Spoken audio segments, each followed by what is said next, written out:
نحمده ونصلي ونسلم على رسوله الكريم اما بعد فاعوذ بالله السميع العليم من الشيطان الرجيم بسم اللہ الرحمن الرحیم۔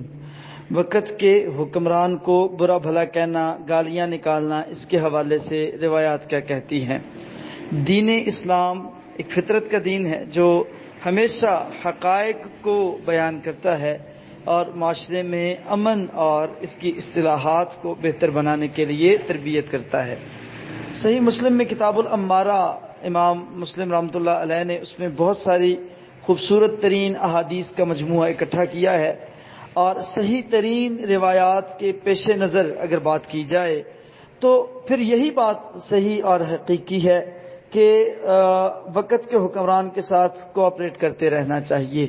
جو وقت کا حکمران ہے اس کی پالیسیوں پہ اس کو خبردار کر دینا چاہیے کہ آپ کی یہ پالیسی غلط ہے، لیکن اس کی جڑیں کاٹنا، اس کے خلاف بکتے رہنا، اس کے خلاف گالیاں نکالنا، اس کو اسلام نے پسند نہیں کیا۔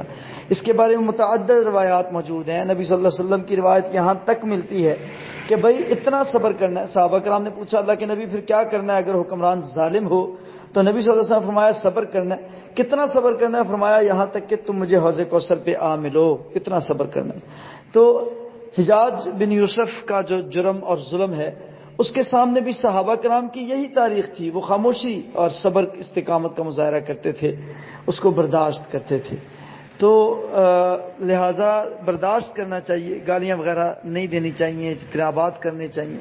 اور یہ کوئی دلیل نہیں ہوتی کہ جی میں اب نون لیگ کا ہوں تو پی ٹی آئی کو یہ کہوں گا، یہ میں جی پی ٹی آئی کا ہوں تو نون لیگ کو یہ کہوں گا، انہوں نے ہمارے بارے میں یہ کہا تھا تو میں ان کے بارے میں یہ کہوں گا۔ اور جذباتی ہونا اور ہائپر ہونا، میں اس بات کو پسند نہیں کرتا، اور نہ میں اس طریقے کو کوئی ایجوکیشنل رویہ اور بیہیویئر سمجھتا ہوں۔ تو جو سویلائزڈ معاشرے ہوتے ہیں ان میں ہمیشہ بیلنس رکھا جاتا ہے، خیال رکھا جاتا ہے۔ خیال رکھا کریں، خاموشی بہتر ہوتی ہے۔ بارک اللہ فیکم۔